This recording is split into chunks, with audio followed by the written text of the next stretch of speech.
اسماء الحسنہ series کا آج ہمارا تیسرا درس ہے، جس میں اللہ رب العزت کے دوسرے نام الہ کو بیان کریں گے۔ اسماء الحسنہ بنیادی طور پر یہ ڈسکوری انسٹرومنٹ ہے، ڈسکوری چینل ہے، جس کے ذریعے سے ہمیں اللہ کی پہچان ہوتی ہے، اللہ کی معرفت ہوتی ہے، بندہ اپنے رب کو پہچانتا ہے۔ ایک مقولہ ہے مشہور، من عرف نفسہ عرف ربہ، جس شخص نے اپنے آپ کو پہچان لیا اس نے اپنے رب کو پہچان لیا۔ لیکن ہم اس کے الٹ کریں گے۔ اس مقولے کے اندر کیا کہا جا رہا ہے کہ جس نے اپنے آپ کو پہچانا اس نے رب کو پہچانا۔ ہم کہتے ہیں نہیں، جس نے رب کو پہچانا اس نے اپنے آپ کو پہچانا، اپنی زندگی کے مقصد کو پہچانا۔ اٹ مینس کہ جس بندے کو اپنی زندگی کے مقصد کا نہیں پتہ، اپنی زندگی کے مقاصد کا، اہداف کا ہی صحیح تعین نہیں ہے، اس کا مطلب ہے اس نے رب کو صحیح طرح پہچانا ہی نہیں ہے۔ تو اللہ رب العزت کا دوسرا مبارک مقدس نام الہ۔ الہ کے معنی ہم نے پچھلے درس میں بیان کر دیے تھے، چونکہ وہ جو پہلا نام ہے اسم اعظم اللہ، وہ الہ سے ہی نکلا ہوا ہے۔ لیکن الہ کا بنیادی معنی معبود، عبادت کے لائق، جو ہستی عبادت کے لائق ہے وہ الہ ہے، اور وہ اکیلا اللہ ہے۔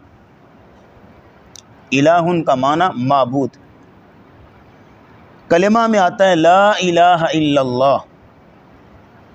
اصل میں الہ کی جگہ پہ معبود لگائیں تو لا الہ الا اللہ کا معنی کیا بنے گا؟ لا معبود بحق الا اللہ، حقیقی اور برحق معبود صرف اللہ ہے۔ اور یاد رکھیے گا کہ الہ بنیادی طور پر توحید کو بیان کرتا ہے، توحید الوہیت کو۔ الہ کا جو لفظ ہے یہ توحید الوہیت کو بیان کرتا ہے، اور توحید الوہیت توحید عبادت کا دوسرا نام ہے۔ یہ بات نوٹ کیجئے گا، یہ شاید نئی بات ہو آپ کے لیے۔ توحید الوہیت بنیادی طور پہ توحید عبادت کا نام ہے، کیونکہ الہ کا معنی معبود، تو توحید الوہیت توحید عبادت کی حقیقی اور صرف عبادت کرنی ہے تو صرف اللہ رب العزت کی کرنی۔ کلمہ میں جو لفظ آتا ہے الہ آتا ہے، یہ نہیں ہے کہ لا رب الا اللہ، یہ نہیں ہے۔ لا الہ الا اللہ، یہ بھی نہیں ہے۔ لا خالق الا اللہ، یہ بھی تو ہو سکتا تھا، یہ بھی اللہ کا نام ہے۔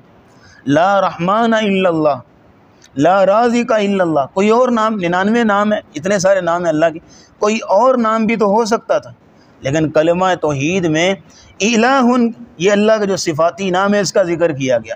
وجہ کیا ہے؟ کیونکہ اس کے اندر عبادت کا، عبودیت کا کنسپٹ ہے، بندگی اور غلامی کا کنسپٹ ہے، اور یہی ہمارا مقصد تخلیق ہے۔ یاد رکھیے گا، یہ جو الہ جو نام ہے نا، اس کی پیروی کرنا، اس کے تمام تقاضوں کو پورا کرنا ہماری زندگی کا مقصد ہے۔ اللہ رب العزت فرماتے ہیں وَمَا خَلَقْتُ الْجِنَّ وَالْإِنسَ إِلَّا لِيَعْبُدُونَ، میں نے جنوں اور انسانوں کو صرف اپنی عبادت اور بندگی کے لیے پیدا کیا۔ اب اس آیت کے اندر بھی توحید الوہیت ہے، نوٹ کیجئے گا۔ وَمَا خَلَقْتُ، یہ میں نے، یعنی میں، خلقتو یہاں پہ اللہ رب العزت عام طور پہ قرآن میں خلقنا، ہم نے بنایا، ہم نے پیدا کیا۔ یہاں اللہ کیا کہہ رہے ہیں؟ خلقتو، میں نے پیدا کیا، واحد متکلم کا صیغہ۔ آگے الا لیعبدون، لیعبدونی ہے اصل میں، یعنی صرف میری عبادت کے لیے۔ خلقتو، میں نے پیدا کیا صرف میری عبادت کے لیے۔ یہ جملہ کیا بتا رہا ہے؟ صرف اور صرف توحید الوہیت کو، صرف اللہ اکیلا ہے۔ اور اللہ رب العزت نے حضرت موسیٰ علیہ السلام سے یہی بات کہی تھی، اننی انا اللہ لا الہ الا انا فاعبدون، میں اللہ ہوں، میرے سوا کوئی الہ نہیں ہے، بس تم میری ہی عبادت اور بندگی کرو۔ اور سورہ بقرہ میں فرمایا وَإِلَٰهُكُمْ إِلَٰهٌ وَاحِدٌ لَا إِلَٰهَ إِلَّا هُوَ الرَّحْمَٰنُ الرَّحِيمُ، تمہارا الہ اکیلا واحد معبود اللہ ہے، لا الہ الا هو الرحمن الرحیم۔ اللہ رب العزت فرماتے ہیں قرآن مجید میں سورۃ الانعام میں، قل ارأیتم ان اخذ اللہ سمعکم وابصارکم وختم علی قلوبکم، اگر اللہ تمہاری آنکھوں کو اچک لے، تمہارے کانوں کی سماعت ختم کر دے، تمہارے دلوں پہ مہر لگا دے، من الہ غیر اللہ یأتیکم بی، بتاؤ اللہ کے سوا اور کون الہ ہے جو تمہیں یہ ساری قوتیں واپس کرے گا۔ یہی چیز، یہی مضمون، اسی طرح کی بات اللہ رب العزت نے سورۃ القصص میں بیان فرمائی، قل ارأیتم ان جعل اللہ علیکم اللیل سرمدا الی یوم القیامہ، اگر اللہ قیامت تک رات ہی رات رکھے، کبھی دن لائے نہ، من الہ غیر اللہ یأتیکم بضیاء، کون ہے اللہ کے سوا اور تمہارا کوئی الہ جو کوئی دن چاڑ کے دکھائے۔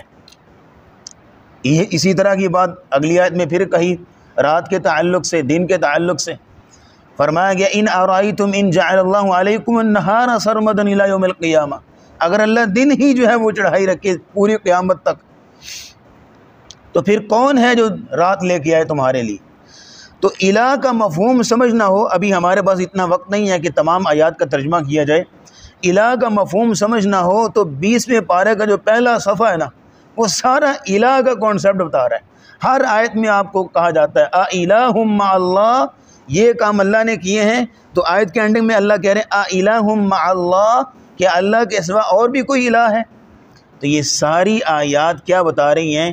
توحید الوہیت، کہ معبود اور حقیقی عبادت کے لائق صرف ہے تو مگر صرف اللہ رب العزت۔ توحید الوہیت، اللہ فرماتے ہیں سورہ زخرف میں، وَهُوَ الَّذِي فِي السَّمَاءِ إِلَٰهٌ وَفِي الْأَرْضِ إِلَٰهٌ، وہ اللہ ہے جو آسمان میں بھی الہ ہے اور زمین میں بھی الہ ہے، یعنی آسمانوں میں بھی عبادت کے لائق وہی ہے، فرشتے صرف اللہ کی عبادت کرتے ہیں، کسی اور کی نہیں، اور زمین میں بھی مخلوقات اللہ رب العزت کی عبادت کریں اور اس کی بندگی کریں، آسمانوں میں بھی وہی الہ ہے اور زمین میں بھی وہی الہ ہے۔ لیکن یہ ہے کہ الہ کا معنی عبودیت، عبادت اور بندگی، اللہ رب العزت کی بندگی اور غلامی کرنا۔ توحید الوہیت صرف ماننے کا نام نہیں ہے، توحید الوہیت کرنے کا نام ہے، اور کرنا کیا ہے؟ صرف اللہ رب العزت کی بندگی اور غلامی، عبادت کرنی، اور عبادت کا لفظ عبد سے نکلا ہے، عبد، اور عبد عربی زبان میں غلام کو کہتے ہیں۔ یہ غلام کا جو تصور ہے آج ہمارے ہاں نہیں ہے، اس لیے غلامی کا جو مفہوم ہے وہ بھی سمجھ میں نہیں آئے گا۔ آج ہمارے ہاں تو امپلائی ہوتا ہے، ملازم ہوتا ہے، جاب ہوتی ہے کہ ایک ملازم آپ کے ہاں ملازمت کر رہا ہے تو محدود وقت کے لیے اور محدود نوعیت کا کام کر رہا ہے، جب ٹائم پورا ہوگا وہ وہاں سے چلا جائے گا۔ 4 گھنٹے کا ٹائم ہے، 2 گھنٹے کا ٹائم ہے، 10 گھنٹے کا ٹائم ہے، 12 گھنٹے کی ڈیوٹی ہے، جب اس کا ٹائم پورا ہو گیا وہ جا رہا ہے اور محدود نوعیت کا کام کرے گا، جس کام کے لیے آپ نے اس کو رکھا ہوا ہے بس وہی کام کرے گا، دوسرا تیسرا نہیں۔ یہ نہیں ہے کہ باورچی ہے آپ اسے کہیں جی واش روم ہی صاف کر دیا کرو، بھائی میں باورچی ہوں، میرا کام واش روم صاف کرنا نہیں ہے، وہ یہ کہے گا آگے سے، تو محدود نوعیت کا کام کرے گا، یہ ہے امپلائر، یہ ہے امپلائی، ملازم۔ لیکن غلام کیا ہے؟ غلام اپنے آقا کی، اپنے مالک کی پوری ملکیت ہوتا تھا، اور وہ ہمہ تن، ہمہ وقت، ہمہ پہلو، ہمہ جہت، ہر لحاظ سے اپنے مالک کی اطاعت کرنے پہ مجبور ہوتا تھا۔ مالک جس وقت کام کہے، جس جگہ پہ کام کہے، جو کام کہے، سردی ہو، گرمی ہو، دوپہر ہو، سپہر ہو، صبح ہو، شام ہو، کچھ بھی ہو، مالک نے جو کام کہنا ہے اس نے وہ کرنا ہے۔ یہ مفہوم ہے ہمارا تعلق اللہ رب العزت کے ساتھ عبادت کا، کہ اللہ نے جو کہنا ہے، جب کہنا ہے، جہاں کہنا ہے، جیسے کہنا ہے ویسے فوراً کر کے دکھانا، یہ ہے بندگی اور غلامی اللہ کی، اور یہ اصل مفہوم ہے توحید الوہیت کا۔ اور یہی وعدہ لیا جاتا ہے ہم سے سورہ فاتحہ میں، ایاک نعبد و ایاک نستعین، ہم صرف تیری بندگی اور عبادت کرتے ہیں۔ یہ نعبد اصل میں صرف تھوڑا سا گرامیٹیکل ٹچ دوں گا، مشکل نہیں، آسان ہے انشاءاللہ۔ نعبد اصل میں فعل مضارع ہے، یعنی اردو زبان میں 3 ٹینسز ہوتے ہیں نا، انگلش میں بھی ماضی ہے، حال ہے اور مستقبل ہے۔ عربی زبان میں بھی 3 ہوتے ہیں لیکن تھوڑا سا فرق ہوتا ہے، ماضی ہوتا ہے اور دوسرے نمبر پہ مضارع ہوتا ہے، اور مضارع کو صرف سمجھ لیجئے، نعبد مضارع ہے۔ مضارع کے اندر 2 ترجمے ہوتے ہیں، ایک حال کا، پریزنٹ کا، اور ایک فیوچر کا۔ یعنی عربی زبان میں جو مضارع کا ٹینس ہے اس میں حال اور مستقبل دونوں ہوتے ہیں. تو نعبد فعل مضارع ہے, ذرا حال کا ترجمہ کریں کیا ہوگا؟ ہم صرف تیری عبادت کرتے ہیں اور تجھے ہی سے مدد مانگتے ہیں. یہ حال بیان کر رہے ہیں, اپنی سچویشن بیان کر رہے ہیں. اگر مستقبل کا ترجمہ کریں گے تو ایاک نعبد و ایاک نستعین, ہم صرف تیری عبادت کریں گے اور تجھے ہی سے مدد مانگیں گے. جب آپ مستقبل کا ترجمہ کر رہے ہیں تو آپ اللہ سے وعدہ کر رہے ہیں, یا اللہ صرف تیری بندگی کریں گے, صرف تیری عبادت کریں گے. تو یہ اللہ رب العزت سے قول و قرار ہوتا ہے اور یہ وعدہ ہوتا ہے اللہ کے ساتھ. اور عبادت کے بنیادی طور پہ 3 مفہوم ہیں. نمبر 1 پوجا کرنا, نمبر 2 اطاعت کرنا, یہ بنیادی معنی ہے. نمبر 2 اطاعت. اگر اطاعت نہیں ہے تو وہ عبادت نہیں ہے, اطاعت نہیں ہے تو وہ الوہیت نہیں ہے. آپ نے الہ کے معنی کو سمجھا ہی نہیں ہے.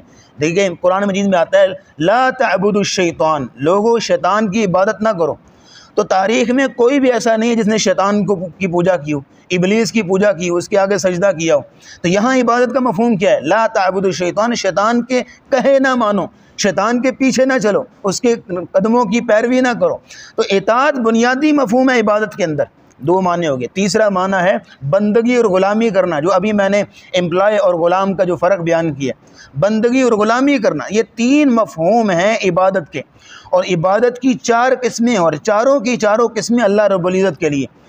3 قسموں کا آپ حوالہ دیتے ہیں اپنے تشہد میں. عبادت کی 4 قسمیں, 3 قسموں کا حوالہ اپنے تشہد میں دیتے ہیں. التحیات للہ, تمام قولی عبادتیں اللہ کے لیے. للہ الوہیت, نوٹ کیجئے گا ذرا. تمام قولی باتیں یعنی زبان سے جو ہوتی ہیں, میں نیکی کا حکم دے رہا ہوں اللہ کے لیے, اذکار کر رہا ہوں اللہ کے لیے, ایک اچھی بات کہہ رہا ہوں اللہ کے لیے, جو بھی عبادت زبان سے ہوتی ہے, ہر قسم کی زبان سے کی جانے والی عبادت اللہ رب العزت کے لیے. والطیبات, تمام مالی عبادتیں جو مال سے ہوتی ہیں. طیبات مالی عبادتیں جو مال سے ہوتی ہیں, زکوٰۃ ہے, صدقہ ہے, خیرات, تو ساری عبادتیں مال سے ہوتی ہیں. اگر مال نہیں ہے تو یہ عبادت نہیں ہو سکتی. تو یہ عبادت بھی اللہ کے لیے. والصلوات, تمام بدنی عبادتیں جو فزیکلی پر جو ہے وہ ادا کی جاتی ہیں, وہ ساری جسمانی عبادتیں اللہ کے لیے, جیسے نماز ہے, حج عمرہ ہے, طواف کرنا, دیگر جو عبادات ہیں وہ جسم سے ہوتی ہیں. تو آپ تینوں عبادتوں کا حوالہ اپنے تشہد میں دیتے ہیں اور ساتھ میں لفظ بولتے ہیں للہ, صرف اللہ کے لیے.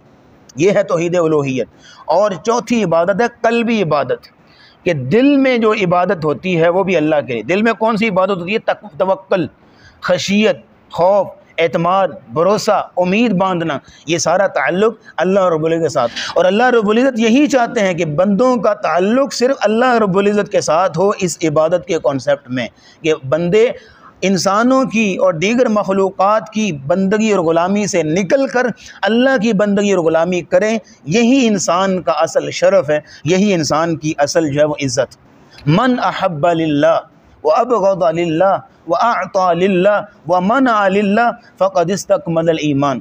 جو بندہ محبت کرے کسی سے تو اللہ کے لیے, جو بندہ کسی سے دشمنی رکھے تو اللہ رب العزت کے لیے, جو بندہ کسی کو اپنی جیب سے کچھ دے تو اللہ کے لیے, ومنع للہ, اگر کسی کو کچھ نہیں دے رہا, روکا ہوا, تو صرف اللہ کے لیے.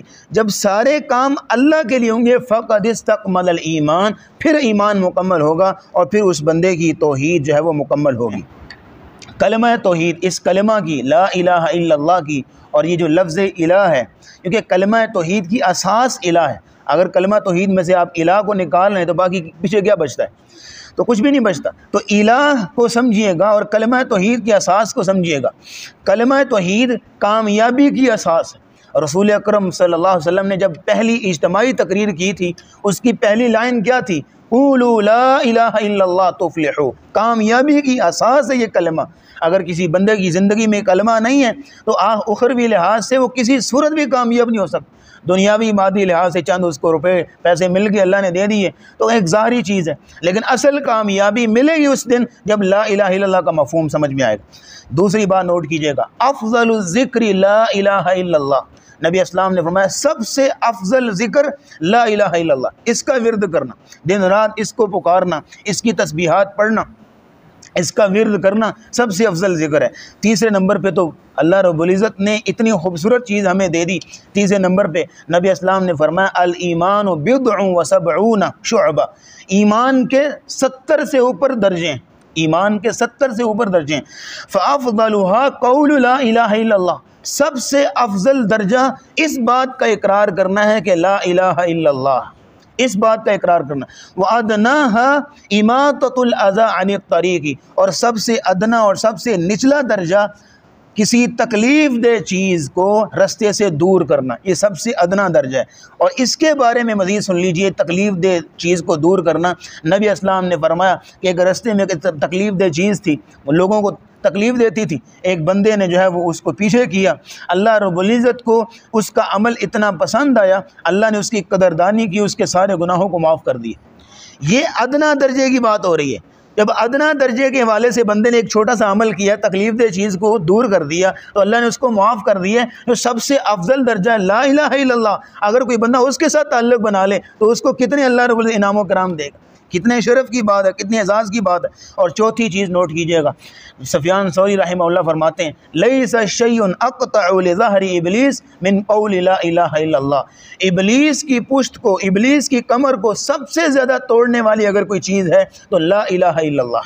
آپ جتنا ورد کریں گے تنہائی میں، جتنا ورد کریں گے، شیطانی وسوسات جب آ رہے ہوں، جتنا ورد کریں گے لا الہ الا اللہ کا، شیطان پہ کوڑے بن کے برس رہے، اور شیطان جو ہے وہ بوکھلا جائے گا اور جو ہے وہ دوڑنے پہ مجبور ہوگا، شیطان کو شکست دینے میں کامیاب ہو جائیں گے لا الہ الا اللہ کا ورد کرنے میں۔ اور آخری چیز اس کی پاور میں اور اس کی فضیلت میں یہ نوٹ کیجئے گا کہ اس کا وزن بہت ہے، اس کا لا الہ الا اللہ کا وزن بہت ہے۔ قیامت کے دن ایک بندے کو لایا جائے گا جس کے 99 رجسٹر ہیں گناہوں کے بھرے ہوئے، اور رجسٹر آج کی جو دنیا میں ہم جو لکھتے ہیں، بچے رجسٹر یوز کرتے ہیں، وہ نہیں ہے، وہ رجسٹر جو پوری زندگی کے اس کے نام ہمارا لکھا ہوا ہے۔ 99 رجسٹر، 99 دفتر گناہوں کے بھرے ہوئے ہیں، اور اللہ رب العزت فیصلہ ہونے لگا کہ جب جہنمی ہے جی اس کو جہنم میں لے جاؤ، لیکن اللہ کہیں گے اس کو لاؤ، میں اپنے بندے پہ ظلم نہیں کرنا چاہتا، دیکھو اس کی نیکی ڈھونڈو۔ دیکھا گیا تو ایک پرچی تھی چھوٹی سی بطاقہ جس کے اوپر لا الہ الا اللہ لکھا ہوا تھا، کہا اس کو پکڑو اور جو ہے اس کو ترازو میں رکھو، ایک طرف 99 رجسٹر ہیں اور دوسری طرف جو ہے وہ ایک پلڑے میں لا الہ الا اللہ ایک پرچی پہ لکھا ہوا ہے۔ وہ بندہ کہے گا یا اللہ اس کو تول کے، کیا میرے ساتھ مذاق کر رہے ہیں؟ تو کہا نہیں، تیرے ساتھ آج ظلم نہیں ہوگا کسی صورت بھی۔ تو تولا گیا، 99 رجسٹر جو ہیں وہ اوپر اٹھ گئے اور بطاقہ لا الہ الا اللہ نیچے لگ گیا، اتنا وزن ہے اس کا۔ تو گناہوں کے ساتھ یہ حال ہے، گناہ ہیں اتنے زیادہ، لا الہ الا اللہ کی اتنا وزن ہے، اگر بندہ نیکیوں کے ساتھ لا الہ الا اللہ کو لے کے چلے تو کتنا وزن ہوگا لا الہ الا اللہ۔ یہ اس کی کچھ شرائط ہیں، جب تک اس کی شرائط پوری نہیں ہوں گی تب تک جو ہے لا الہ الا اللہ کا مفہوم سمجھ میں نہیں آئے گا۔ وہب ابن منبہ، ان سے کسی نے پوچھا الیس مفتاح الجنت لا الہ الا اللہ، وہب ابن منبہ سے کسی نے پوچھا سر یہ بتائیے کہ لا الہ الا اللہ جنت کی چابی نہیں ہے؟ بھلا، انہوں نے کہا کیوں نہیں، لا الہ الا اللہ جنت کی چابی ہے۔ انہوں نے کہا چابی تو ہے، لیکن کوئی بھی چابی اس وقت تک کام نہیں کرتی جب تک اس کے دندانے تالے سے میچ نہ ہو رہے ہوں۔ تو جب تک لا الہ الا اللہ کے دندانے پورے نہیں ہوں گے تو یہ جنت کا تالا کھولنے میں لا الہ الا اللہ کامیاب نہیں ہوگا، تو اس کے دندانے پورے کرنے۔ تو دندانے کیا ہیں؟ بعض جو ہے علماء سلف نے اس کے دندانے کو، اس کی شرائط کو شعر میں بیان کیا۔ وہ کہتے ہیں علم یقین واخلاص وصدق کما محبت وانقیاد والقبول لها وزید سامنها الغفران منك بما سوى الالہ من الاشیاء قد الہا۔ یہ 8 شرائط۔ پہلی شرط مختصر سی، پہلی شرط علم، اللہ رب العزت کے اس کلمے کا علم حاصل کرنا۔ جیسے آپ نے سارا مفہوم سمجھ لیا، یہ علم حاصل کر لیا۔ فَاعْلَمْ أَنَّهُ لَا إِلَهَ إِلَّا اللَّهُ، جان لو کہ اللہ کے علاوہ کوئی اور معبود نہیں ہے، یہ سمجھ لو، علم حاصل کر لو۔ یہ آپ نے ماشاءاللہ سے آج میں یہ علم لے لیا کہ لا الہ الا اللہ کا اصل مفہوم کیا ہے، بندگی اور غلامی کرنا۔ علم، اور نبی اسلام کی حدیث صحیح مسلم میں من مات وهو يعلم ان لا الہ الا اللہ دخل الجنہ، جو بندہ اس حال میں مرا کہ وہ جانتا تھا کہ اللہ کے علاوہ اور کوئی معبود نہیں ہے، اس کو علم تھا، وہ جنت میں ضرور جائے گا۔ اگر اس کے گناہ ہوئے تو گناہوں کی تھوڑی بہت سزا لے کے تو جنت میں ضرور جائے گا، جہنم میں ہمیشہ نہیں رہے گا۔ دوسرا جو شرط ہے کلمہ طیبہ کی، کلمہ توحید کی، وہ یقین ہے کہ دل سے یقین ہو۔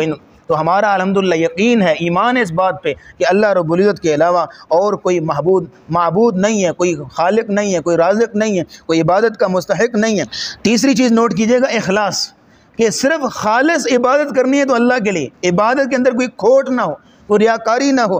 قرآن میں اللہ فرماتے ہیں فَاعْبُدِ اللَّهَ مُخْلِصًا لَهُ الدِّينَ، اللہ کی عبادت اور بندگی کرو اس کے لیے دین کو خالص کرتے ہوئے، دل میں کوئی کھوٹ نہ ہو، کوئی نفاق نہ ہو، کوئی کسی اور کو راضی کرنا مقصود نہ ہو۔ اخلاص نمبر 1 علم، نمبر 2 یقین، نمبر 3 اخلاص، نمبر 4 ہے صدق، تصدیق کرنا، جی جان سے تسلیم کرنا۔ والذی جاء بالصدق وصدق به، جو شخص جو ہے وہ تصدیق کرتا ہے اللہ رب العزت کی توحید کی، اولئک هم المتقون، یہی لوگ متقی ہیں، یہی لوگ پرہیزگار ہیں۔ اور نبی اسلام نے فرمایا من شہد لا الہ الا اللہ مخلصا من قلبہ لم يدخل النار، جو بندہ دل کے خلوص نیت سے اللہ رب العزت کی توحید کا اقرار کر لیتا ہے لم يدخل النار، وہ جہنم میں داخل نہیں ہوگا۔ پانچویں چیز یہ نوٹ کیجئے گا، مع محبت، اللہ رب العزت کی محبت دل میں ہو، اور محبت کیسی؟ والذین آمنوا اشد حبا للہ، سب سے بڑھ کے اللہ رب العزت کی محبت، سب سے بڑھ کے، اور محبت کی اساس اللہ کی اطاعت اور بندگی ہے۔ جیسے کسی شاعر نے کہا تعصی الالہ وتظہر حبہ ھذا محال فی القیاس بدیع، اگر تو اللہ رب العزت سے صحیح محبت کرتا ہے اور اس کی اطاعت نہیں کرتا، یہ بہت بڑا محال ہے تیرے اوپر، یہ بہت بڑی دوری کی بات ہے۔ محبت ہے اللہ سے لیکن اس کی اطاعت نہیں ہے۔ لو کان حبک صادقا لاطعتہ، اگر تیری محبت سچی ہوتی اللہ رب العزت کے ساتھ تو پھر یہ تو اس کی اطاعت کرتا۔ اگر اطاعت نہیں ہے، اللہ کی فرما برداری نہیں ہے، تو انسان جھوٹا ہے محبت کے اندر، کھولی محبت ہے اس کی۔ تو کتنی شرائط ہوگی؟ علم، یقین، اخلاص، صدق، محبت، اور چھٹی چیز انقیاد، فرما برداری کرنا۔ وہ انقیاد قل ان صلاتی ونسکی ومحیای ومماتی للہ رب العالمین، ہر چیز اللہ کے لیے، یہ ہے توحید الوہیت، یہ ہے انقیاد، فرما برداری۔ یہ انقیاد کا معنی سمجھنا ہو، فرما برداری کا معنی سمجھنا ہو تو حضرت ابراہیم کا وہ مقولہ قرآن میں آتا ہے اسلمت لرب العالمین، میں تمام جہانوں کے رب کے لیے فرما بردار ہو گیا۔ یہ 6 چیزیں ہوں گی۔ 7ویں چیز والقبول لہا، اور اس کو قبول کرنا، دل و جان سے قبول کرنا۔ اگر کسی بندے نے قبول نہ کیا کلمہ طیبہ کو صحیح طریقے سے تو اس کی جو ہے توحید قابل قبول نہیں ہوگی۔ نبی اسلام کی حدیث ہے جس بندے نے مجھ سے وہ کلمہ قبول کر لیا جو میں نے اپنے چچا ابو طالب کے سامنے پیش کیا تھا لیکن اس نے رد کر دیا، جس بندے نے وہ کلمہ قبول کر لیا فَهِيَ لَهُ نَجَاتٌ، اس بندے کے لیے نجات ہوگی، قیامت کے دن اللہ اس کو جنت میں داخل کریں۔ 8ویں اور آخری شرط ہے وَزِيدَ ثَامِنُهَا الْكُفْرَانُ مِنْكَ بِمَا سِوَى الْإِلَٰهِ، 8ویں شرط یہ ہے کہ اللہ رب العزت کے علاوہ جتنے بھی معبودان باطل ہیں، جتنوں کو بھی پوجا جاتا ہے، سب کی نفی کرنا یہ کلمہ طیبہ کا رکن ہے۔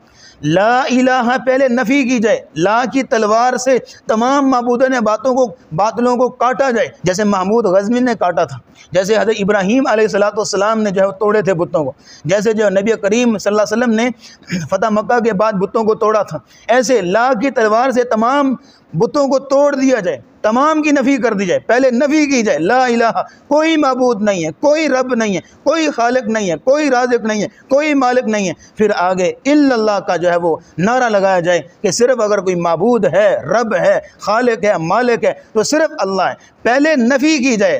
امام ابن قیم کہتے ہیں التوحید نفی و ثبات، توحید نفی کرنے کا اور اس بات کرنے کا نام ہے۔ نفی کیسے؟ تمام معبودوں کی نفی، اور اس بات کیا ہے؟ صرف اللہ اکیلا معبود ہے، پہلے نفی کی جائے، مذمت کی جائے۔ مشرکین مکہ رسول اللہ کے پاس آتے تھے اور آگے کہتے تھے آپ اپنی توحید کا اعلان کریں جتنا کرنا ہے، اپنے رب کی جو ہے وہ آپ تبلیغ کریں جتنی کرنی ہے، لیکن ہمارے معبودوں کی توہین نہ کیا کریں، مذمت نہ کیا کریں، نفی نہ کیا کریں کہ یہ کچھ نہیں کر سکتے، یہ مردہ ہیں، یہ وہ ہیں، یہ فلاں ہیں، نفی نہ کیا کریں، ہمیں تکلیف ہوتی ہے۔ تو نبی کریم صلی اللہ علیہ وسلم کے الفاظ کیا تھے؟ اگر یہ لوگ میرے دائیں ہاتھ پہ سورج رکھ دیں اور بائیں ہاتھ پہ چاند رکھ دیں، میں پھر بھی ان کے خداؤں کی مذمت کرنے سے باز نہیں ہوں گا۔ تو پہلے لا الہ کی تلوار چلائیں۔ نبی اسلام نے 13 سال مکی زندگی لا الہ کی تلوار چلائی اور پھر الا اللہ کی جو ہے وہ اس بات کی ہے۔ تو یہ ہے الہ کا مفہوم، یہ بنیادی پیغام کیا ہے؟ بندگی اور غلامی صرف اللہ رب العزت کی، یہ الہ کا صحیح مفہوم ہے۔ اللہ رب العزت اس مفہوم کو ہمارے سینوں میں جذب کر دے۔ وآخر دعوانا الحمدللہ رب العالمین۔